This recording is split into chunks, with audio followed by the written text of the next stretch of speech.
오늘 수요예배 오신 여러분을 주님의 이름으로 환영합니다.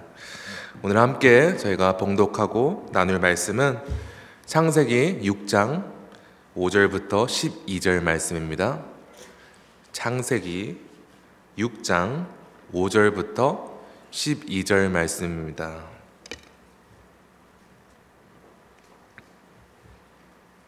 네, 저희 한 절씩 번갈아 가면서 교독하면 좋겠습니다. 제가 먼저 창세기 6장 5절 읽겠습니다.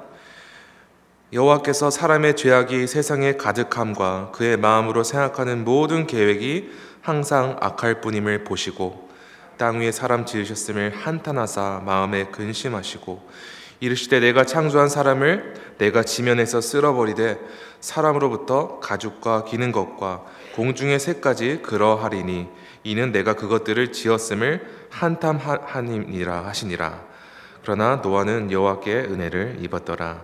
이것이 노아의 족본이라. 노아는 의인이요 당대의 완전한 자라.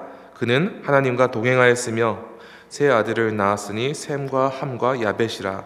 그때 온 땅이 하나님 앞에 부패하여 포악함이 땅에 가득한지라. 땅이 보신즉 땅이 부패했으니 이는 땅에서 모든 혈육 있는 자의 행위가 부패함이었더라. 아멘. 하나님의 말씀입니다. 올해 우리는 계속해서 하나님께서 기록한 사람들이라는 설교 시리즈를 매 수요 예배마다 성경에 기록된 인물들을 연구하고 그 사람들의 인생을 통해서 하나님께서 우리에게 주시는 말씀이 무엇인지 함께 살펴보고 있습니다. 오늘 우리가 함께 말씀을 통하여 연구해볼 인물은 다름 아닌 노아입니다. 노아라는 인물은 어렸을 때부터 부모님이 성경 이야기로 해주어서 들었을 만큼 또 주일학교를 통해서 들은 만큼 아주 흥미진진한 성경 이야기입니다. 설교를 준비하면서 저는 제가 어렸을 때 제 방 침대 바로 붙어있는 벽에 걸려있던 노아의 방주 액자가 생각이 났습니다. 그 액자에는 굉장히 이렇게 길고 큰 액자였습니다. 그곳에는 이렇게 동물들과 새들이 짝을 지어서 노아와 그의 가족들이 있는 방주로 들어가는 그 액자 그림이 아직도 선명하게 기억이 납니다.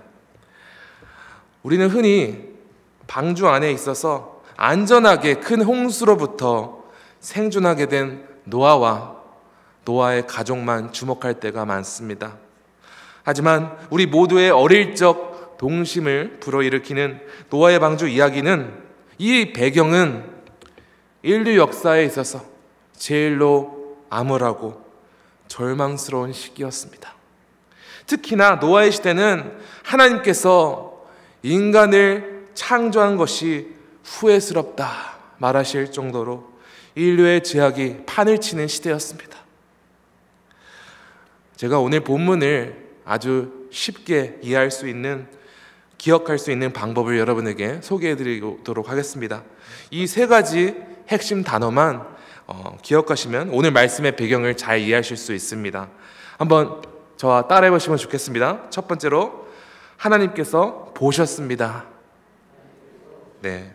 두 번째, 하나님께서 후회하셨습니다. 마지막 세 번째로 하나님께서 작정하셨습니다. 네, 별로 어렵지 않죠? 하나님께서 보셨습니다. 후회하셨습니다. 작정하셨습니다. 이 세 가지 단어로 5절부터 7절까지의 내용을 간략히 설명드리면 5절에서 하나님께서는 인류의 죄악이 가득한 세상을 보셨습니다. 그리고 6절에서 인류의 죄악의 끝을 보신 하나님께서는 인류를 창조하셨음을 몹시 후회하셨습니다. 한탄하셨다고 성경에 기록되어 있죠.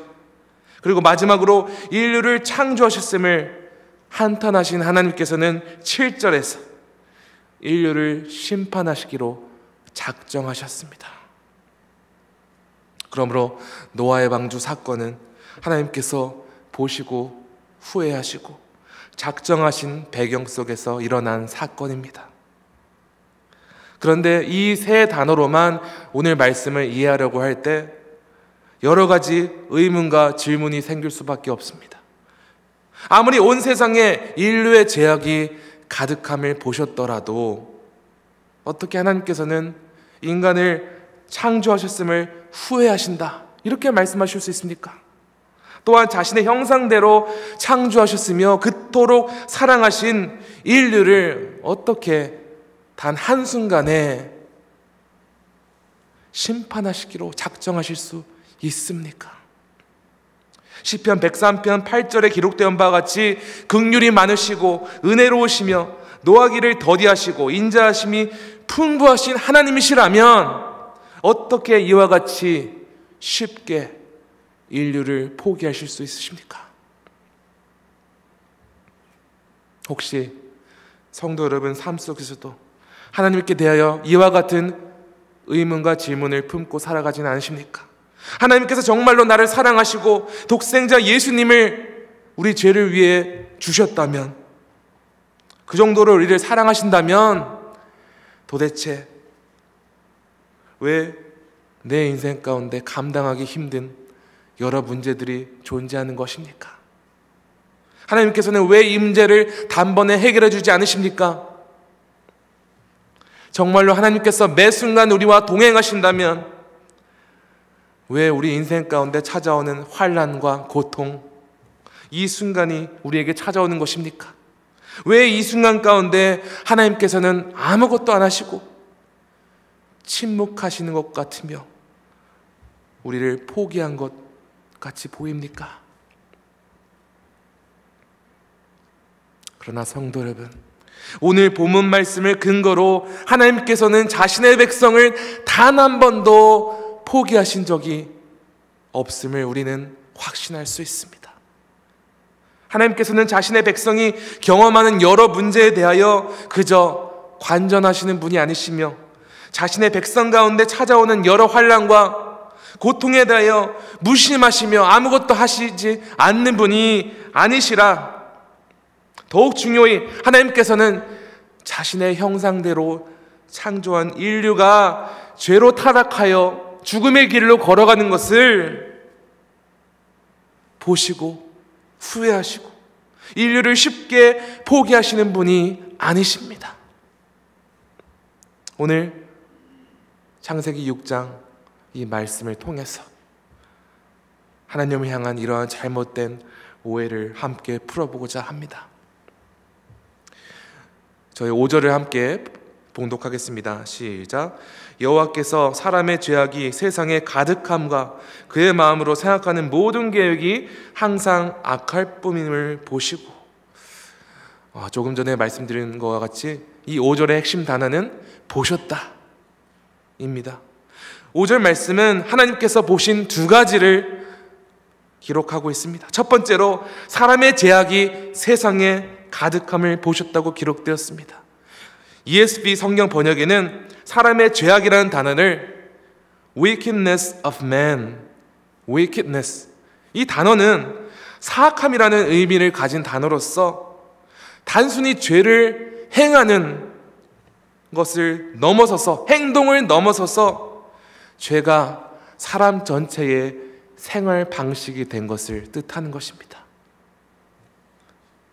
하나님께서 노아 시대에 목격하신 인류의 첫 번째 모습은 그들의 생활 방식 자체가 사악하였으며 하나님이 증오하시는 죄를 범하는 것이 일상으로 삼는 아주 총체국 난국이었다는 것입니다. 그렇다면 하나님께서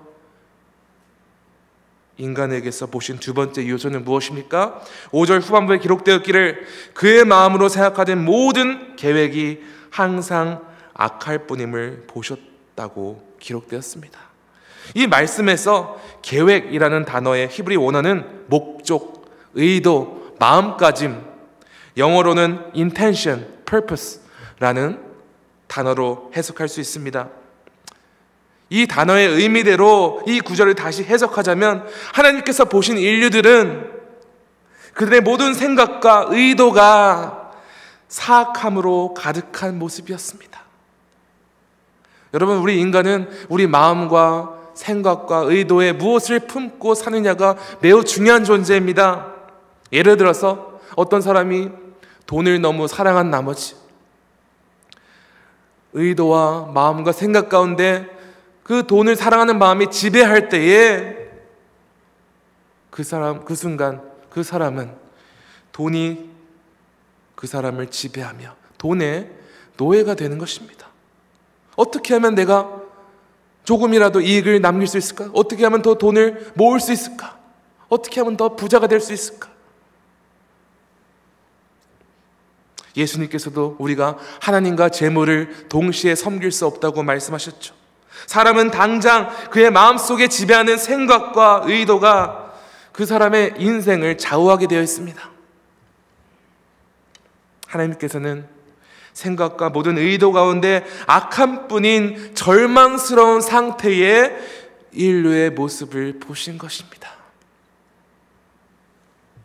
결론적으로 말씀드리자면 하나님께서 노아의 시대에 보신 인류의 상태는 구제불능의 상태였습니다. 다른 말로 인류에게는 그 어떤 소망도 없었습니다. 6절에 기록된 바와 같이 소망이 전혀 없는 인류를 보시고 하나님께서는 땅 위에 사람을 지으셨음을 한탄하시고 마음에 근심을 하셨다 기록되었습니다. 여러분, 먼저 이 한탄하다는 단어를 조금 더 자세히 이해하기 위해서는 사무엘상 15장 11절을 읽어보기 원합니다. 제가 한번 읽어보겠습니다. 내가 사울을 왕으로 세운 것을 후회하노니 그가 돌이켜서 나를 따르지 아니하며 내 명령을 행하지 아니하였으니라 하신지라. 여러분, 이 말씀은 우리가 다 잘 알다시피 하나님께서 자신에게 불순종한 사울을 왕으로 세우신 것을 후회한다, 이것을 사무엘 선지자를 통해서 말씀하시는 것이었죠. 그런데 사울을 왕으로 세운 것을 후회하게 만든 이유가 무엇이었습니까? 말씀에 기록된 바와 같이 사울은 하나님을 따르지 아니었으며 하나님의 명령을 행하지 않았기 때문입니다. 하나님께 불순종하고 하나님을 떠나 자신이 원하는 길로 걸어갔으며 하나님이 왕이 되시는 것이 아니라 자신이 왕이 되어 그 왕자에 앉았던 것입니다. 자기 스스로가 자신의 삶의 왕이 되는 것은 하나님을 배반하는 행위요, 하나님의 주권을 인정하지 않는 것입니다. 그런데 하나님께서 노아 시대의 사람들로부터 보신 이 구제불능한 상태, 소망이 전혀 없는 상태의 큰 원인도 우리는 같은 맥락에서 이해해야 됩니다. 하나님께서 죄를 범하는 것이 일상이며 생각과 의도가 모두 악한 인류를 향하여 한탄하시고 후회하신 결정적인 이유는 인류가 창조주 하나님을 벗어나 그 주권을 벗어나 자기 스스로의 길을 걸어가기 때문입니다. 하나님을 배반했기 때문에, 하나님을 떠났기 때문에 마음과 의도와 행동으로 하나님을 경외하지도 않고 하나님을 주권적으로 인정하지도 않고 하나님을 유일한 소망으로 의지하지도 않은 모습을 보고 한탄하시고 근심하셨습니다. 그리고 이 근심하다라는 단어는 슬퍼하다라는 단어를 가짐으로써 시편 78장 40절에도 이와 같이 사용된 것을 볼 수 있습니다. 그들이 광야에서 그에게 반항하며 사망에서 그를 슬프시게 함이 몇 번인가. 하나님께서 이스라엘에게 구원을 베푸시고 그 광야에서 은혜를 베푸신 것이 얼마나 많은데 하나님께 반항하는 모습을 보시고 슬퍼하셨다는 말씀입니다. 오늘 본문에서도 하나님께서 인류의 상태를 보시고 근심하셨다는 것은 하나님을 떠났음을 보시고 몹시 슬퍼하셨던 것입니다. 하나님께서는 자신의 창조물이자 자신의 백성들이 하나님께로부터 돌아서고 하나님을 떠나는 것을 슬퍼하시고 마음 아파하십니다.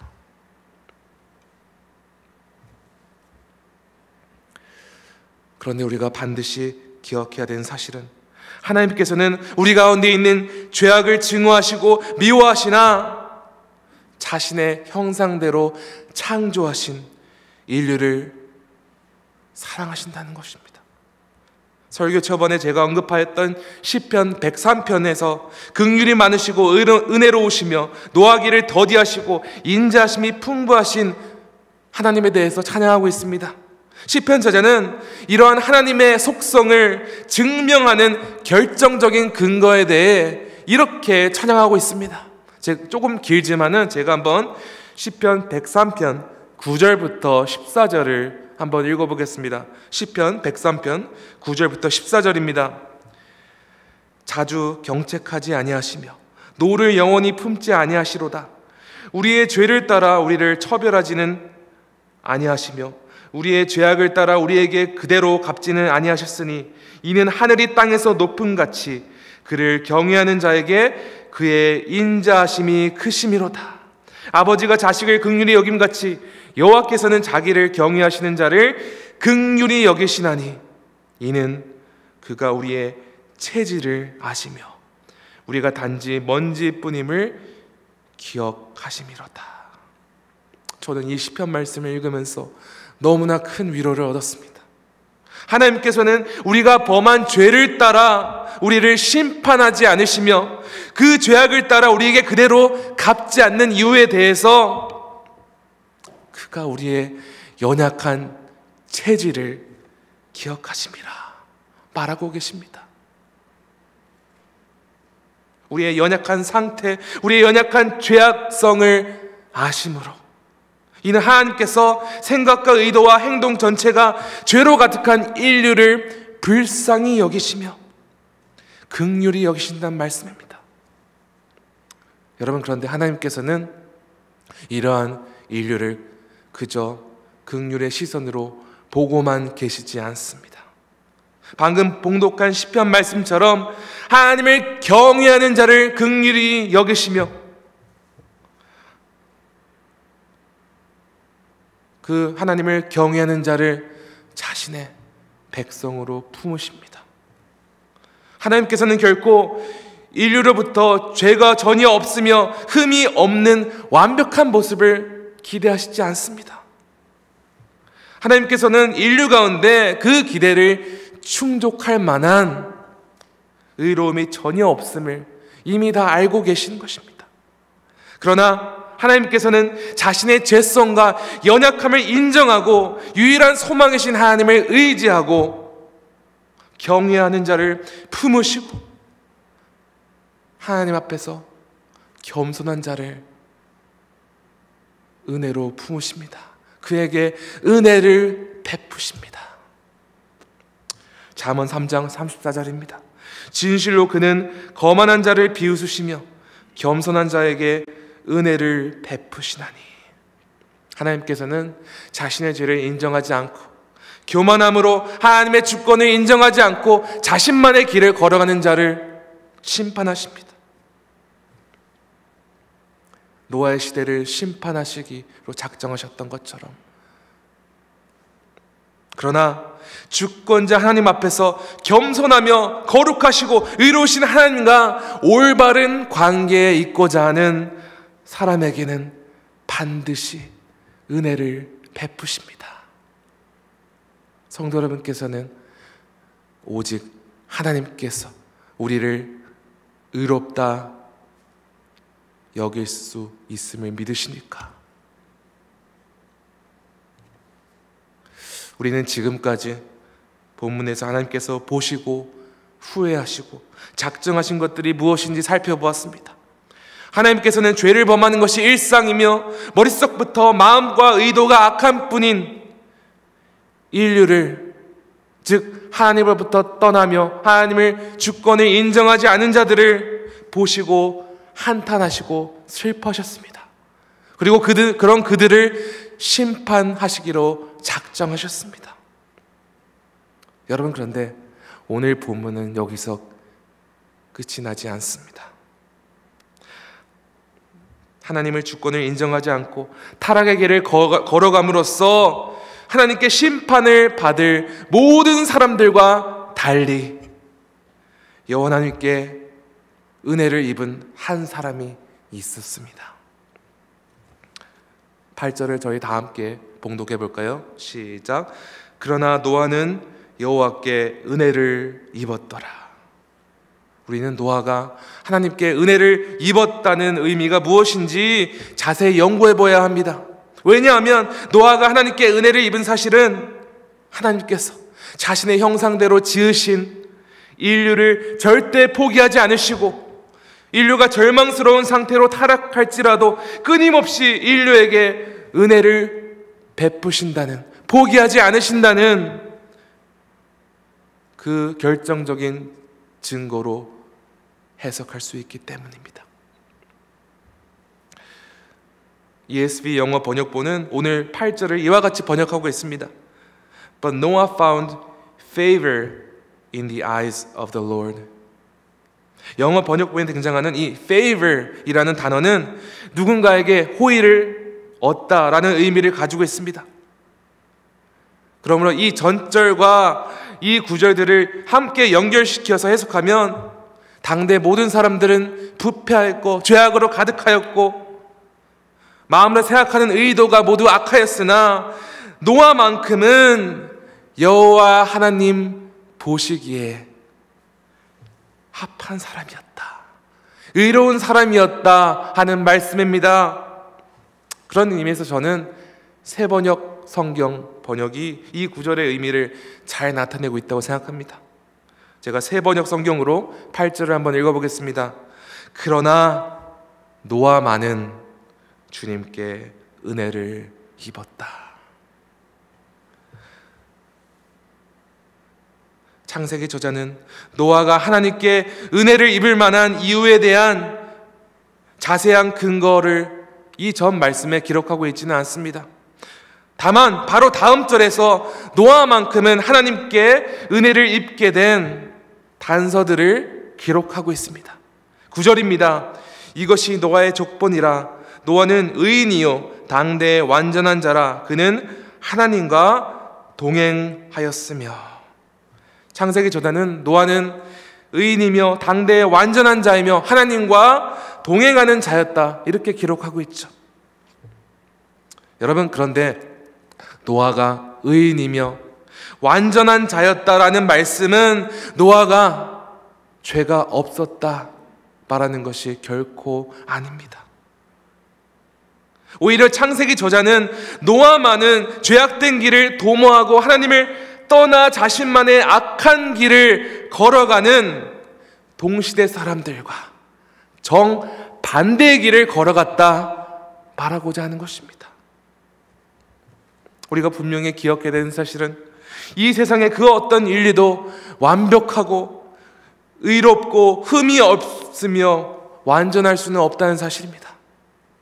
오직 하나님만이 불의가 없으시며 의로우신 분이시며 거룩하시며 또한 완전하신 분이십니다.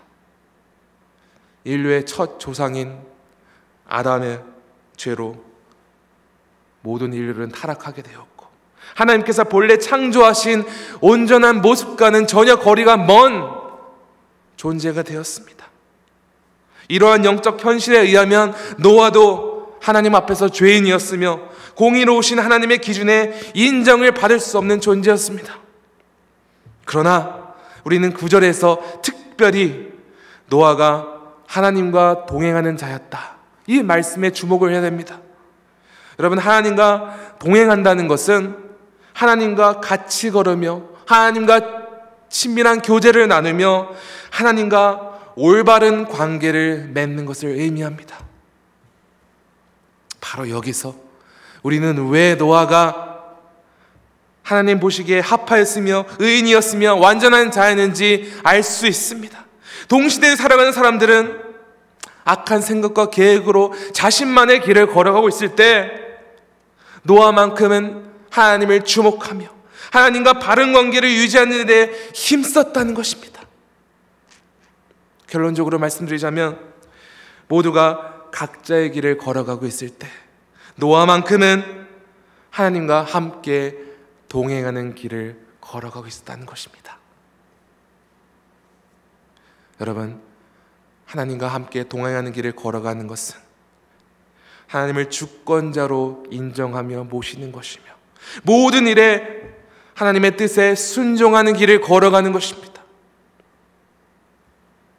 여러분, 다시 한번 이 8절로 돌아가 노아만은 여호와께 은혜를 입었다, 이 말씀에 주목해 봅시다. 창세기 저자는 노아가 의인이며 완전한 자이며 동행하였던 자였다는 사실을 먼저 기록하는 대신에 노아는 하나님께 은혜를 입은 자였다, 이것을 먼저 기록한 것이 결코 우연이 아닌 것입니다. 노아와 노아의 가족을 통해서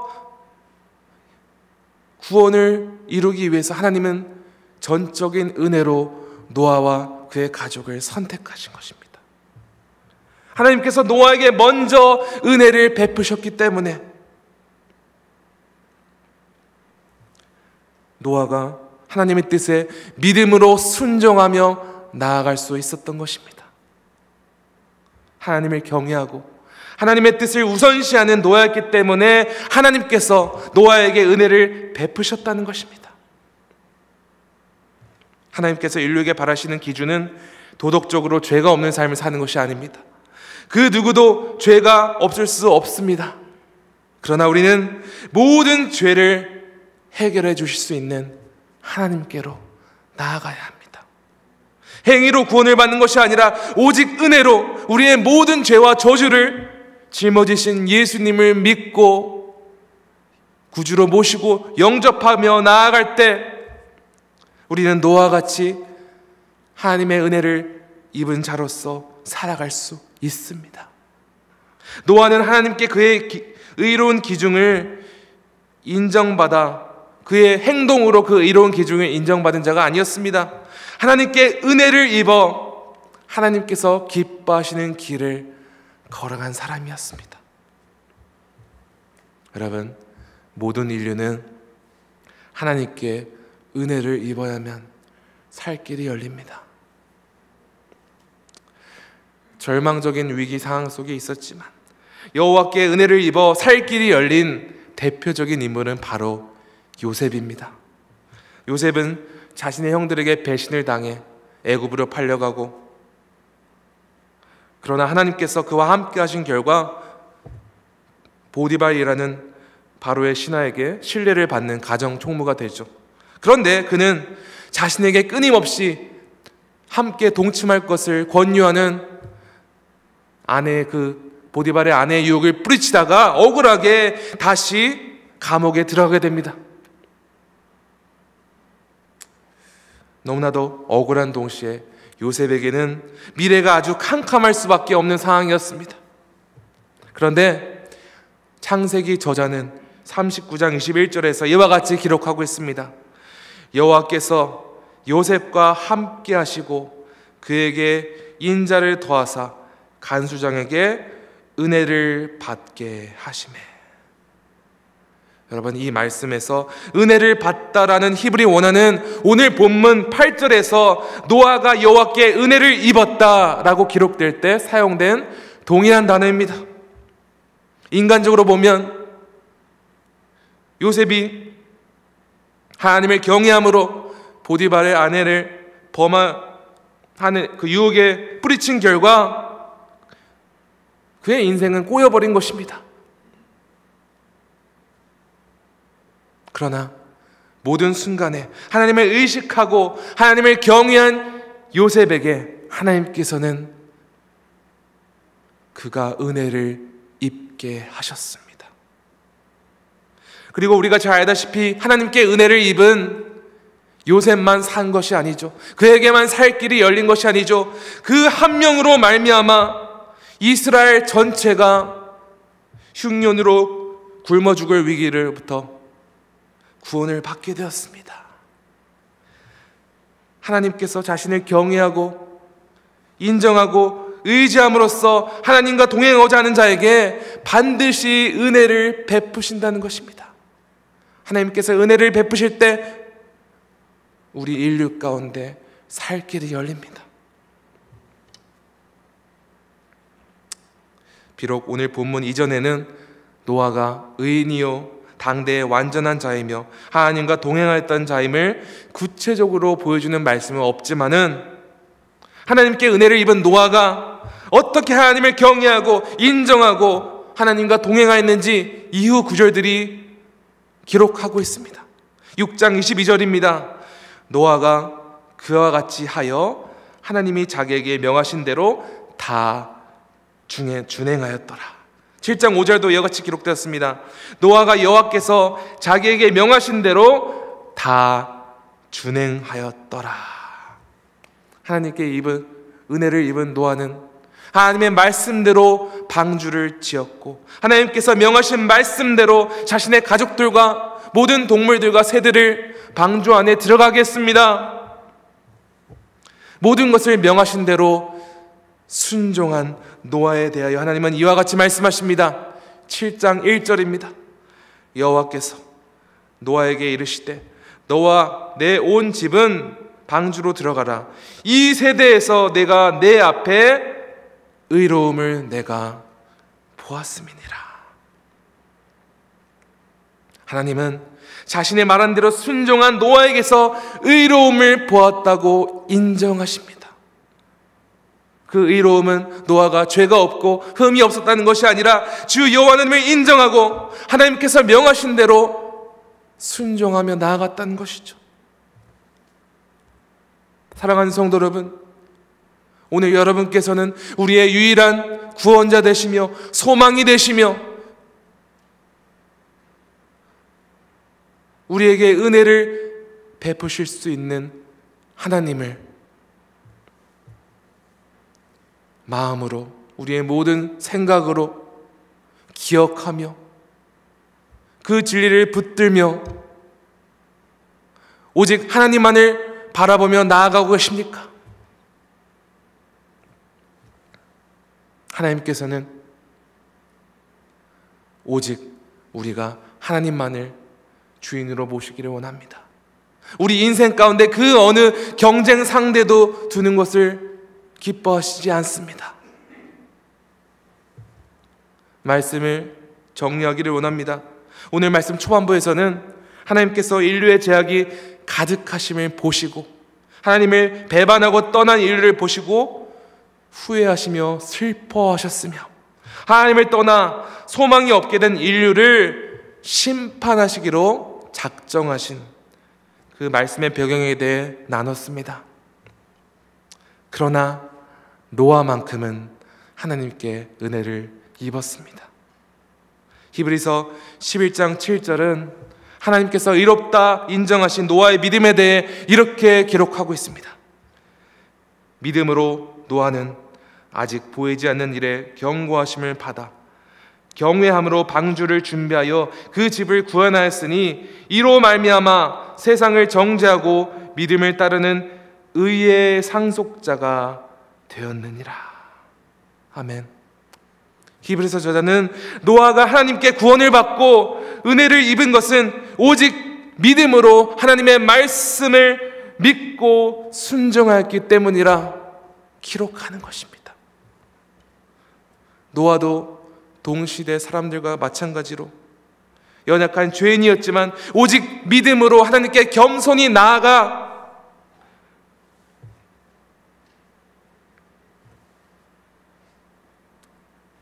하나님께 은혜를 입게 되었습니다.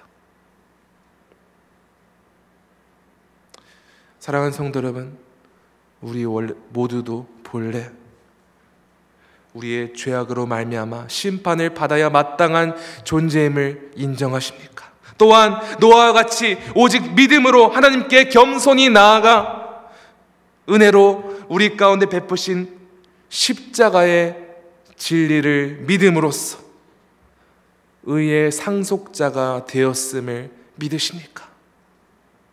이 진리를 절대 놓치지 마시길 바랍니다. 이 진리가 절대 우리 삶을 떠나지 않기를 바랍니다.